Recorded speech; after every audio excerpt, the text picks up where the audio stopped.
ये first question है। I think ये तो इजी क्वेश्चन था। मे बी तुम लोगों का आंसर शायद इसलिए नहीं आया क्योंकि प्रॉब्लम में शायद ये लेटेंट हीट ऑफ फ्यूजन जो है उसकी वैल्यू शायद गलत दी हुई थी मेरे ख्याल से। एनीवे, मैं इस प्रॉब्लम को डिस्कस कर देता हूँ। प्रॉब्लम तो बहुत सिंपल है। 20 gram of ice at minus 10 degrees Celsius is mixed with m gram of steam at 100 degrees Celsius. Okay, the minimum value of m, हमारे को यहाँ पे m की मिनिमम वैल्यू निकालनी है so that finally all ice and steam converts into water. तो basically जो ice है अपने पास, ये जो आइस है ना, जो 20 ग्राम ऑफ आइस है जो कि माइनस 10 डिग्री सेल्सियस पे, सबसे पहले तो अपन इसको कन्वर्ट करेंगे ice eight 0 degree Celsius, right. और फिर उसके बाद उसको कन्वर्ट कर देंगे वाटर में which is again at 0 degree Celsius. ये आइस था, ये भी आइस है, और यहाँ पे आके वाटर में कन्वर्ट हो गया। क्योंकि हमारे को स्टीम मिनिमम चाहिए and we know that 0 degree Celsius पे वाटर और आइस को एग्जिस्ट करता है, और हमारे को इस पूरे आइस को वाटर में कन्वर्ट करना है, तो हम इस आइस को यहां तक ही लाके रुक जाएंगे। इसका मतलब जो स्टीम है, जो स्टीम 100 डिग्री सेल्सियस पे है, उसको हमें कन्वर्ट करना है, स्टीम को हमें कन्वर्ट करना है वाटर में एट 100 डिग्री सेल्सियस, और इस 100 डिग्री सेल्सियस में वाटर को कन्वर्ट करना है water at 0 degree Celsius. Okay, तो आइस को कितनी हीट चाहिए? 20 gram of ice moving from -10 to 0 degree Celsius, that is 10 degree Celsius, and specific heat of ice is 0.5. फिर इस 20 ग्राम ऑफ आइस को मेल्ट करना है, so 20 multiplied by latent heat of fusion is 80 kilo calorie पर ग्राम। इतनी heat तो ice ले लेगा 10 -10 से 0 आने में और 0 से वाटर बनने में। ये हीट किसके बराबर होगी?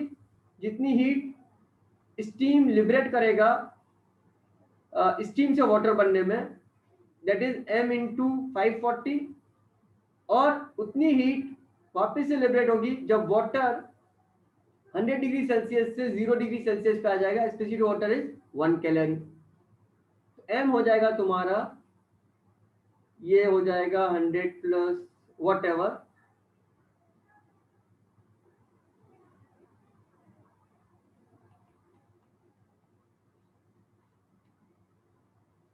So this is your answer. Okay, तो आई थिंक एग्जाम क्वेश्चन में शायद ये वैल्यू गलत दे हो रखी थी, इसीलिए तुम लोगों से आंसर नहीं आया था। अदरवाइज ये बहुत सिंपल सवाल था। क्लियर है सबको? Yes sir. इसमें किसी को कोई doubt? Yes, no sir. Clear sir. Okay fine, next question. ये सवाल बहुत इजी है। इस सवाल को करने की ट्रिक जो है, अगर तुम इसको देखो तो तुम इसको ऐसे कंसीडर कर सकते हो, ये रेजिस्टेंस, ये रेजिस्टेंस, ये रेजिस्टेंस, ये resistance, this, this, this, this. Now this resistance is R, this is R, this is R, and this is R. Okay? And इनके बीच के जो है बाय सिमेट्री, वो भी डायमेंशंस के हिसाब से R1, R1, R1 मान लो। And if I say a potential difference of V is applied across this circuit, तो तुम्हें क्लियरली दिख रहा है कि यहाँ पे हमारे को सिमेट्री दिख रही है ना? ऊपर की सर्किट और नीचे की सर्किट जो है वो सिमेट्रिक है। अगर करंट वाली सर्किट से देखेंगे तो इसमें करंट आई जाएगा और इसमें भी करंट आई जाएगा, तो यही करंट आई यहाँ पे आ जाएगा और यही करंट आई यहाँ पे आ जाएगा। इसका मतलब इस ब्रांच में कोई करंट नहीं जाएगा और इस ब्रांच में कोई करंट नहीं जाएगा। दैट मीन्स अगर इलेक्ट्रिक करंट की सर्किट के टर्म में बात करें तो पॉइंट बी और पॉइंट डी का पोटेंशियल सेम है। तो हीट के टर्म में अपन देखेंगे तो पॉइंट बी और पॉइंट डी का टेम्परेचर सेम है। दूसरा फिर ये बोल रहा है अगर अपन सर्किट से देखेंगे तो बी से डी में कोई करंट फ्लो नहीं हो रहा है, इसका मतलब ओ का पोटेंशियल भी सेम हो जाना चाहिए, यानी temperature of B will be equal to temperature of O which will be equal to temperature of D, सबका टेम्परेचर सेम हो जाएगा। सो डी ऑप्शन तो अपने को सामने दिख रहा है। ओके, अब बाकी चीज इवेल्यूएट कर लेते हैं। Even though single answer question है इसीलिए आंसर डी सामने आ गया, लेकिन अगर अपन देखें rate of heat flow through BO and OD is not same. देखो बीओ से जो हीट है और ओडी डीओ, इस ब्रांच में तो कोई करंट आ ही नहीं रहा, तो इसका मतलब तो इन दोनों ब्रांच में करंट जीरो है। सो करंट इज जीरो और current is same, so option B is wrong. The rate of heat flow through ABC AOC and AD is same, नहीं ये नहीं, देखो ए से बी करंट जो है वो तो सेम है जो बी से सी है, एंड ए से डी जो करंट है that is also same as D to C, लेकिन तुम ए से सी वाली ब्रांच देखो, इसका रेजिस्टेंस अलग है। So if I redraw this circuit, B से ओ और डी से ओ तो कोई करंट फ्लो नहीं हो रहा है और हीट फ्लो नहीं हो रहा है, so it's something like this.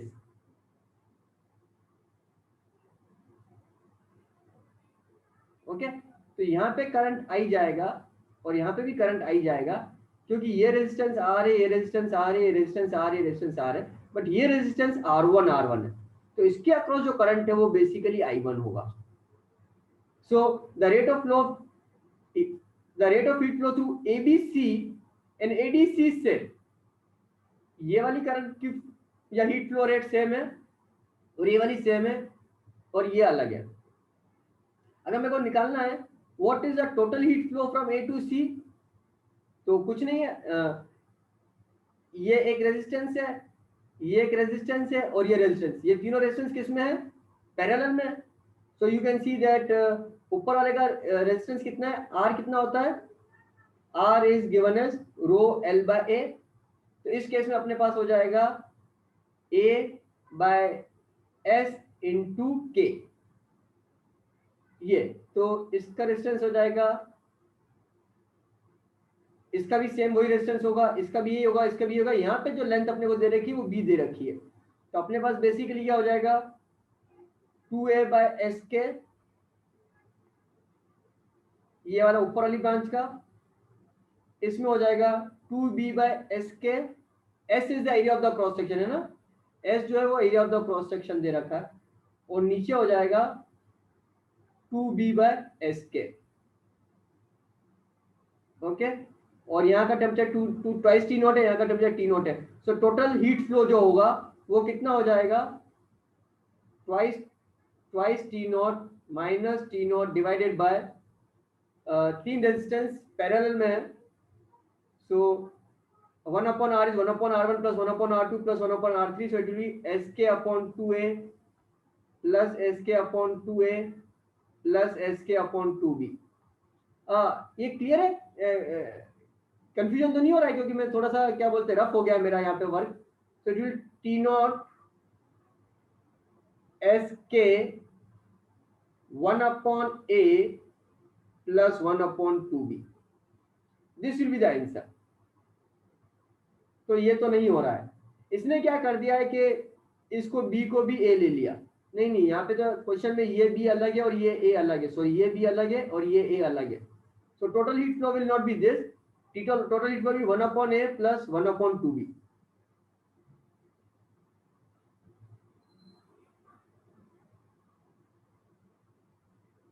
Okay, clear है, कोई डाउट बचा इसमें, या तुम लोग कुछ और डाउट था इसमें?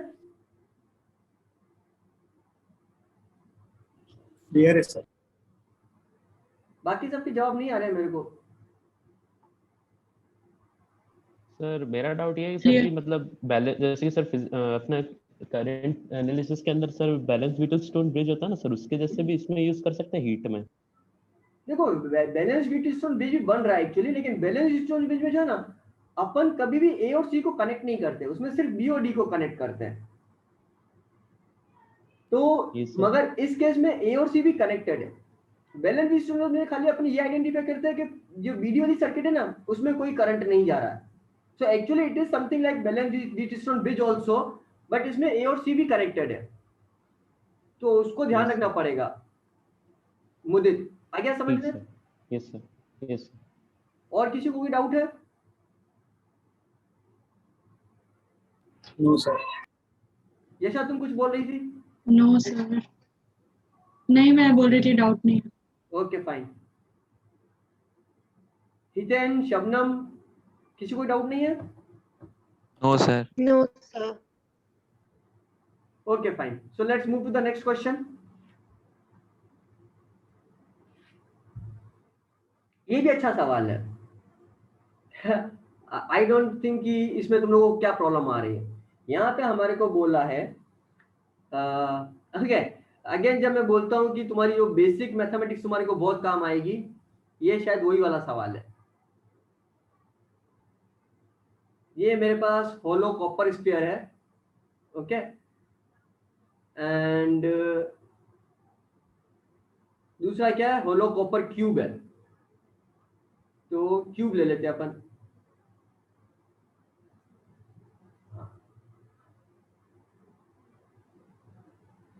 ओके, कोई बता सकता है कि मैंने क्यूब छोटा क्यों बनाया और स्फीयर को बड़ा क्यों बनाया है?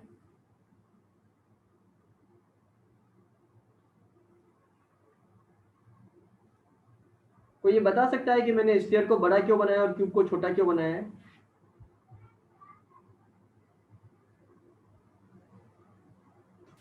सर स्फीयर का इनके- मिनिमम एरिया होता है, सरफेस एरिया। और कोई? सर यहाँ पे सरफेस एरिया सेम है एक तो, और sir for particular volume sphere का वो सरफेस एरिया छोटा होता है। एग्जैक्टली, मतलब मुस्तफा ने सही बोला था, बट विदित ने उसको कंप्लीट आंसर दे दिया कि for the given volume the surface area of the sphere is minimum. अब यहाँ पे क्योंकि दोनों का सरफेस एरिया बराबर है, तो इसका मतलब ऑब्वियसली स्फीयर का वॉल्यूम ज्यादा होगा। Okay, now rate of loss of heat जो होती है dq by dt, वो क्या होता है? माइनस के ए and it will be like t minus t naught. Okay, so dq by dt, because area is same and temperature difference is same, तो rate of loss of heat तो दोनों का same होगा। Clear? and what is dq by dt? dq by dt is basically ms dt by dt। q जो heat loss होता है वो क्या होता है? Mass into specific heat into change in temperature delta T. So I can write dq by dt is ms dt. This is rate of change of temperature. This is equal to minus Ka T minus T naught. So rate of change of या rate of fall of temperature जो भी बोलोगे वो क्या हो जाएगा? minus Ka by ms T minus T naught. Okay? Now अब area same है, ये क्वांटिटी भी सेम है, एस भी सेम है। वॉल्यूम अगर स्फीयर का ज्यादा है, इसका मतलब मास भी स्फीयर का ज्यादा होगा। अगर मास स्फीयर का ज्यादा है तो dt by dt जो है वो स्फीयर का कम होगा। That means the rate of fall of temperature of a sphere is less than that for the cube. Is this clear to everyone?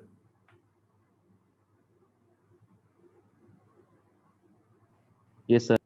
Yes doubt क्या था मेरे को समझ में नहीं आ रहा है। सवाल तो सिंपल ही था मेरे ख्याल से। तो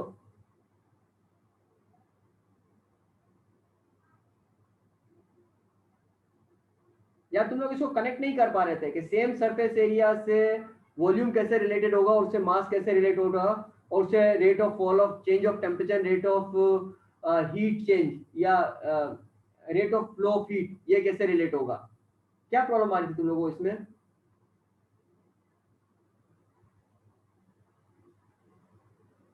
मास से रिलेट कर।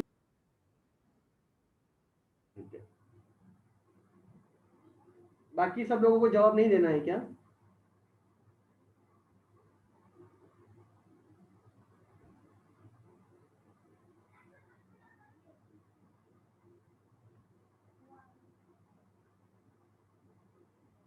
Okay, fine.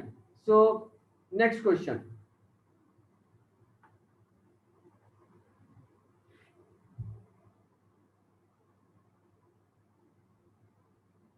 ये तो बहुत इजी सवाल है, आई डोंट थिंक कि इसमें क्यों प्रॉब्लम आ रही है तुम लोगों को। इसमें क्या हो रहा है कि 4 ग्राम ऑफ स्टीम है अपने पास 100 डिग्री सेल्सियस पे, और उसमें अपने 20 ग्राम ऑफ वाटर को ऐड किया है 46 डिग्री सेल्सियस पे, ठीक है, एंड कोई हीट लॉस नहीं हो रहा सराउंडिंग को। Then what is the mass of the water at the thermal equilibrium? Okay, so अपन ने 4 ग्राम ऑफ स्टीम ली है 100 डिग्री सेल्सियस पे, एंड अपन ने क्या किया है, वाटर लिया है 20 ग्राम ऑफ वाटर लिया है 46 डिग्री सेल्सियस पे। That's asking us the mass of water in the container at thermal equilibrium. सबसे पहली बात तो हमारे को ये नहीं मालूम है कि इक्विलिब्रियम पर कहां पे है। ओके, माइट बी पॉसिबल कि सारी स्टीम जो है पानी बन जाए और पानी थोड़ा सा ठंडा भी हो जाए 30 डिग्री सेल्सियस तक। एक पॉसिबिलिटी तो ये है कि पूरा का पूरा स्टीम पानी बन गया। दूसरी पॉसिबिलिटी ये है कि स्टीम जब तक टेम्परेचर, अच्छा अभी तो स्टीम 100 डिग्री सेल्सियस पे, so there is no possibility कि स्टीम ठंडी होगी, स्टीम को सीधा पानी बनना है। ओके, सो वो पॉसिबिलिटी चली गई कि कुछ स्टीम बच जाएगी, स्टीम को पानी बनना है। अब ये है कि ये जो पानी है ये पूरा का पूरा 100 डिग्री सेल्सियस तक पहुंच जाता है। ओके, अब इस पूरी स्टीम को ठंडा करने के लिए और पूरे पानी को 46 से 100 डिग्री सेल्सियस तक ले जाने में किसकी हीट ज्यादा है किसकी हीट कम है वो डिसाइड करेगा इक्विलिब्रियम कहां पे लाई करता है। So first let's see the amount of heat liberated by the steam when it is cooled, that will be 4 into 540,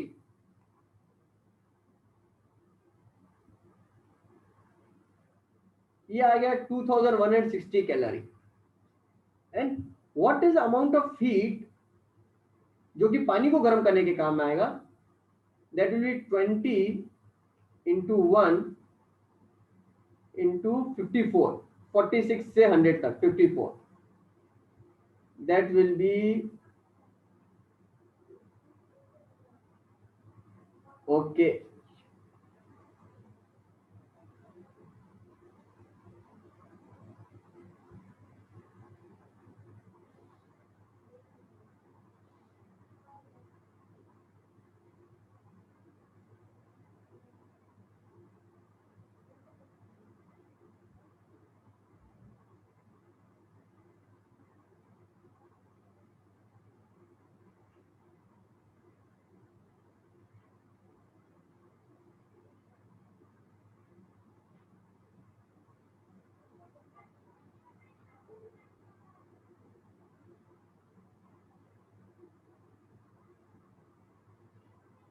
मैंने कोई कैलकुलेशन मिस्टेक नहीं की है ना इसमें?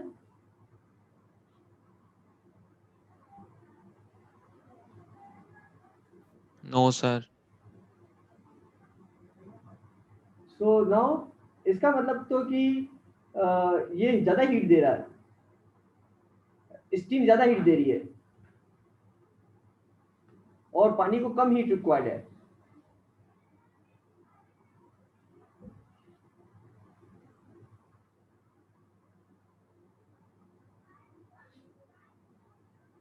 हंड्रेड डिग्री सेल्सियस पे क्या होता है, 100 डिग्री सेल्सियस पे पानी और स्टीम दोनों इक्विलिब्रियम में रहेगी। ओके, तो इसका मतलब स्टीम को इतनी हीट लूज करने की जरूरत ही नहीं है, steam will only lose 1080 calorie और पानी को यहां पे ले आएगी इस टेम्परेचर पे, that means 1080 2160, it is just double, that means 2 gram of steam जो है वो तो पानी बन जाएगी और उस 2 ग्राम ऑफ स्टीम के पानी बनने से ये जो अपना 20 ग्राम ऑफ पानी है ये 100 डिग्री सेल्सियस पे पहुंच जाएगा। अब पानी 100 डिग्री सेल्सियस पे और स्टीम भी 100 डिग्री सेल्सियस पे, and we know that at 100 degree Celsius the steam and water are at equilibrium. तो इसका मतलब इस पानी को 46 से 54 तक ले जाने के लिए अपने को सिर्फ 2 ग्राम ऑफ स्टीम को ही वाटर में कन्वर्ट करना है। सो वाटर का मास कितना हो जाएगा 20 ग्राम, तो वाटर ऑलरेडी था, और 2 ग्राम ऑफ स्टीम जो है वो वाटर में कन्वर्ट हो जाएगी। सो 22 ग्राम of steam water will exist at equilibrium. थोड़ा सा सोचना पड़ेगा तुम्हारे को कि सारी की सारी स्टीम पानी में कन्वर्ट नहीं होगी। एक बार पानी 100 डिग्री सेल्सियस पे पहुंच गया ना, और स्टीम भी 100 डिग्री सेल्सियस पे आ गई है, तो अब ना तो पानी स्टीम में कन्वर्ट होगा ना स्टीम पानी में कन्वर्ट होगा, वो इक्विलिब्रियम में एग्जिस्ट करेंगे। Is this clear? यहाँ पे इक्विलिब्रियम का आ रहा है। सो पानी और स्टीम इक्विलिब्रियम में आ गए 100 डिग्री सेल्सियस, तो हम सारी 4 ग्राम ऑफ स्टीम को कूल नहीं करेंगे, पानी में कन्वर्ट नहीं करेंगे, सिर्फ 2 ग्राम ऑफ स्टीम ही पानी में कन्वर्ट होगी, बाकी 2 ग्राम स्टीम जैसे ही रहेगी, और पूरा का पूरा पानी 100 डिग्री सेल्सियस पे आ जाएगा, जो कि 22 ग्राम ऑफ वाटर है। तो 22 gram of water at 100 degree Celsius and remaining 2 gram of steam at 100 degree Celsius, they both will exist in equilibrium together. Clear है या कोई डाउट बचा है इसमें? क्लियर है सर। क्लियर है सर। Clear sir. क्लियर है। क्लियर है सर। ओके फाइन, ठीक है। तो this was a good question, है ना, थोड़ा सा दिमाग लगाने वाला क्वेश्चन था। एंड आई थिंक तुम्हारे को ये जो ट्रिक है ना, स्मॉल ट्रिक इक्विलिब्रियम वाली, इस पे थोड़ा सा ध्यान देना चाहिए, क्योंकि एग्जाम में एडवांस लेवल में कुछ ऐसे ही स्मॉल क्वेश्चंस आ जाते हैं जो कि बहुत इजी होते हैं, एंड यही क्वेश्चंस होते हैं जो स्कोरिंग होते हैं हम लोगों के लिए। ओके, दिस क्वेश्चन, यहाँ पे क्या किया, 2 रॉड है, लेंथ L1 L2 की, जिसके alpha 1 A1 Y1 alpha 2 A2 Y2 defined है, और ऐसे 2 दीवार के बीच में दबा दिया है, ठीक है। और उसके बाद अपन उसको हीट कर रहे हैं, और हीट करने के बाद क्या होता है, अगर रॉड फ्री टू एक्सपांड है तो हीट करेंगे तो क्या होगा, उसकी लेंथ इंक्रीज हो जाएगी। और अगर अपने रॉड को 2 एंड के बीच में दबा दिया है, मतलब होल्ड कर लिया है, और अपन उसको हीट करेंगे, तो आइडियली तो उसकी लेंथ इंक्रीज होनी चाहिए थी, बट उसकी लेंथ इंक्रीज नहीं होगी क्योंकि अपने रॉड को दबा रखा है। तो उस केस में क्या होगा कि उसमें थर्मल स्ट्रेस डेवलप होगा। ये बहुत इंपॉर्टेंट है, याद रखो। एक रॉड ये है जिसकी लेंथ L है, L0 है, और दूसरी रॉड है, इसकी लेंथ भी L0 है। ओके, एक फ्री टू एक्सपांड है, और एक को अपन ने दो दीवार के बीच में होल्ड करके रखा हुआ है।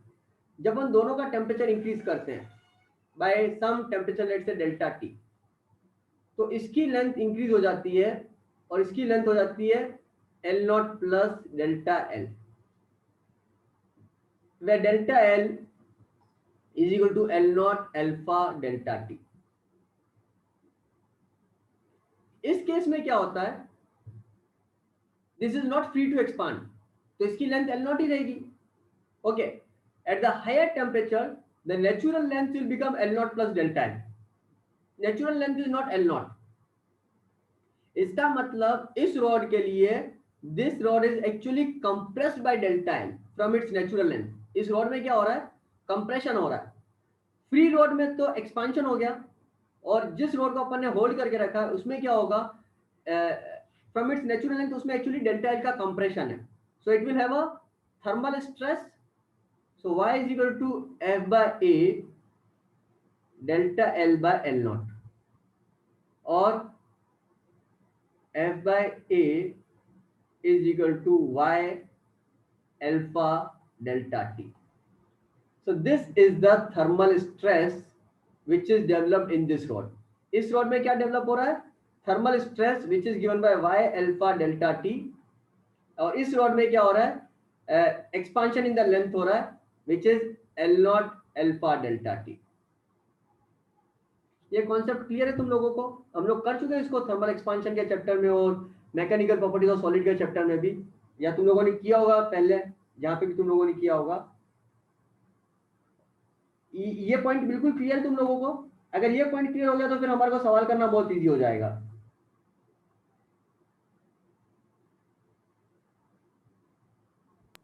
यस सर, क्लियर है। Yes sir. Yes sir. तो अभी हम इसको अप्लाई कर लेते हैं। अब देखो, जब दोनों रॉड को यहाँ से अपन ने होल्ड करके रखा है, तो जब दोनों एक्सपांड करने की कोशिश करेंगे तो दीवार इनको दबाएगा। तो वी नो कि अंडर इक्विलिब्रियम अगर यहाँ से भी एन फोर्स लगेगा तो यहाँ से भी एन फोर्स लगेगा। तो अगर फ्री बॉडी डायग्राम बनाओगे तो यहाँ से एन है और यहाँ से एन है और इधर भी एन है और इधर भी एन है। इसका मतलब दोनों में जो रिस्टोरिंग फोर्स जो डेवलप हो रहा है एफ, वो दोनों में सेम डेवलप हो रहा है क्योंकि दोनों इक्विलिब्रियम में और दोनों कांटेक्ट में। सो देयर इज नो वे कि इस पे फोर्स ज्यादा लगेगा और इस पे फोर्स कम लगेगा, नहीं तो इक्विलिब्रियम होता ही नहीं। Action in action reaction are equal and opposite, तो दोनों में एफ डेवलप हो जाएगा। सो एंड यू नो कि जो भी एफ डेवलप होगा दोनों में वो कितना होगा, F is equal to y delta L by L naught multiplied by A, and delta L is what? L naught alpha delta T. So this will be y A alpha delta T. क्योंकि अपन ने road को expand नहीं होने दिया है, इसीलिए इसमें जो कंप्रेशन डेल्टा L है that is same as this delta L, L naught alpha delta T, right? ये फ्री टू एक्सपांड है तो इसीलिए डेल्टा एल से एक्सपांड हुई है, and this is a compression in delta L. So I can say because F will be same in both, so you can say that थोड़ा सा ऊपर ले लेते हैं अपन इसको,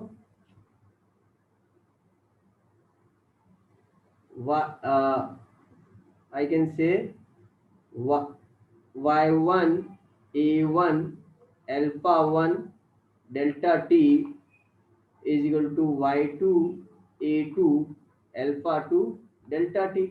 हमारे को a1 a2 का रिलेशन निकालना है, so this gives me a1 upon a2 is equal to y2 alpha 2 divided by y1 alpha 1। Simple and clear? Yes, sir. Yes, sir.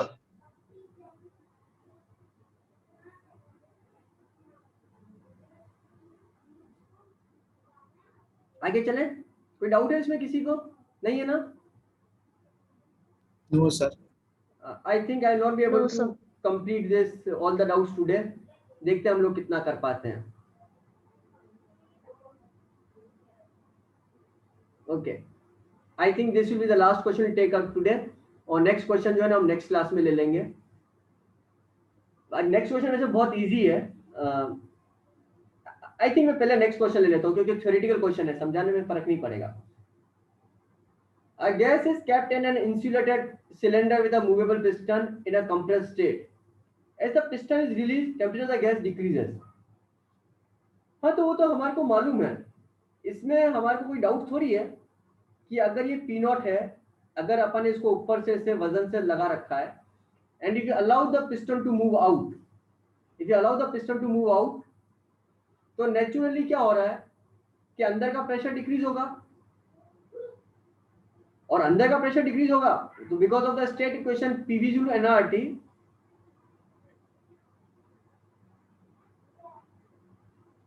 इसका टेम्परेचर भी डिक्रीज होगा। हमारे को मालूम है कि जब भी एक्सपेंशन होता है in general, because there is no heat loss, heat loss हो नहीं रहा है क्योंकि अपने को क्या बोला है, इंसुलेटेड सिलेंडर है। सो एक्सपेंशन में जितना वर्क होगा that will compensated by the internal energy, तो टेम्परेचर तो उसका डिक्रीज होना है। So this is very much clear कि जब पिस्टन एक्सपांड होगा तो टेम्परेचर डिक्रीज होगा। स्टेटमेंट 1 में किसी को कोई डाउट है क्या? स्टेटमेंट 2 पे हम डिस्कशन करेंगे। स्टेटमेंट 1 पे किसी को कोई डाउट है? No sir.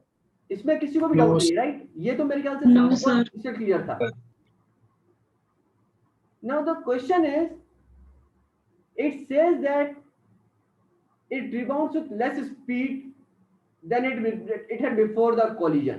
यहाँ पे सबको डाउट आ रहा है, राइट? हम लोग क्या पढ़ते हैं, जब तुम लोग ये वाला सवाल करते हो केटीजी में, तुम बोलते हो जिस स्पीड से वो कोलाइड करता है उसी स्पीड से वो रिबाउंड हो जाता है। आइदर इतना सिंपल बना लो या कॉम्प्लिकेटेड बना लो कि स्पीड v नोट से ऐसे जाएगा तो स्पीड v नोट से ऐसे जाएगा। Why is this?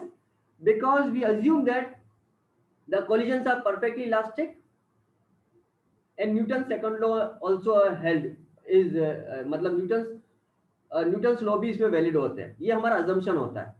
We don't know कि assumption ट्रू है या गलत है। क्लियर है? इतना तो क्लियर है तुम्हारे को, है ना? तो तुम लोग ये सोच रहे हो कि जिस वेलोसिटी Yes. से जिस स्पीड से वो टकराएगा उसी स्पीड से वो बाउंस हो जाएगा।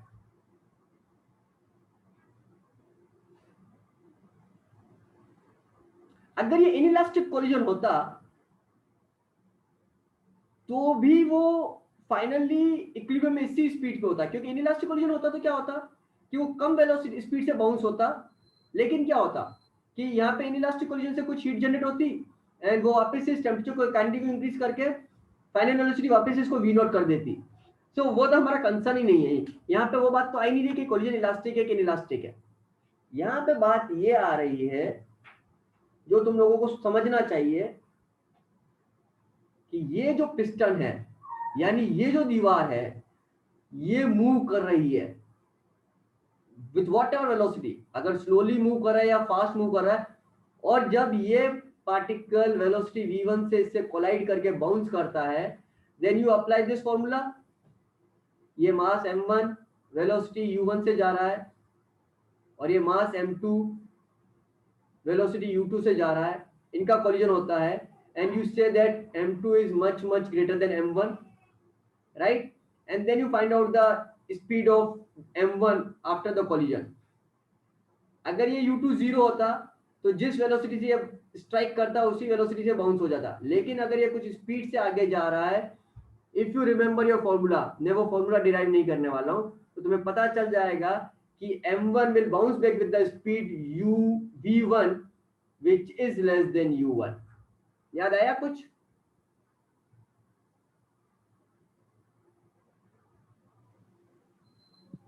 फॉर्मूला याद है? Yes, sir. v1 is Yes, m1 minus em2 upon m1 plus m2 into u1 plus m2 into 1 plus e upon m1 plus m2 into u2, है ना? v1 is equal to m1 minus em2 upon m1 plus m2 into u1 plus m2 into 1 plus e upon m1 plus m2 into u2। Okay, अपन elastic collision मान लेते हैं, e को 1 ले लेते हैं and m2 is much greater than m1। okay, now if you find out v1 then you will clearly see that v1 will be less than u1। obviously v1 will be negative also। clear हो गया? magnitude of v1 is less than magnitude of u1 you बोल देते हैं अपन। Concept strike हुआ? Concept क्या है इधर? Yes, sir. Yes, sir. किसी को कोई डाउट है इसमें? This was in fact a good No, question. sir. No, sir. This was in fact a Yes, good sir. Question. अगर अपन इसके कॉन्सेप्ट को देखें ना तो अपन कभी सोचते भी नहीं इस सवाल में। हमारे को हमेशा केटीजी का रिजल्ट याद आता है कि अरे जिस स्पीड से टकराता है उसी स्पीड से बाउंस हो जाता है। हम भूल जाते हैं यहाँ पे जिस दीवार से वो टकरा रहा है ना वो दीवार स्टेशनरी नहीं है, वो दीवार या जो पिस्टन जिससे टकरा जो दीवार है वो किसी स्पीड से मूव कर रही है। So we have to apply this, ये जो कंजर्व कोलिजन के जो रिजल्ट होते हैं और उस रिजल्ट से हमें पता चलेगा कि वो उस वेलोसिटी से या उसी स्पीड से बाउंस नहीं होगा। Okay, I will over the class here only. तो ये वाला क्वेश्चन थोड़ा सा लंबा है तो छूट गया है। In fact this is very easy question, इतना कोई डिफिकल्ट भी नहीं है। हाँ लेकिन ठीक है, थोड़ा सा यहाँ पे ये जो टर्म्स ये डिफाइन कर रहा है इसको समझने की जरूरत है। So what I can do is मैं इस सवाल को कल की क्लास में ले लूंगा। ओके, मैं इस सवाल को कल की क्लास में ले लूंगा एंड इसके साथ ही हम लोग यहाँ पे अपनी क्लास को ओवर कर लेते हैं। ठीक है।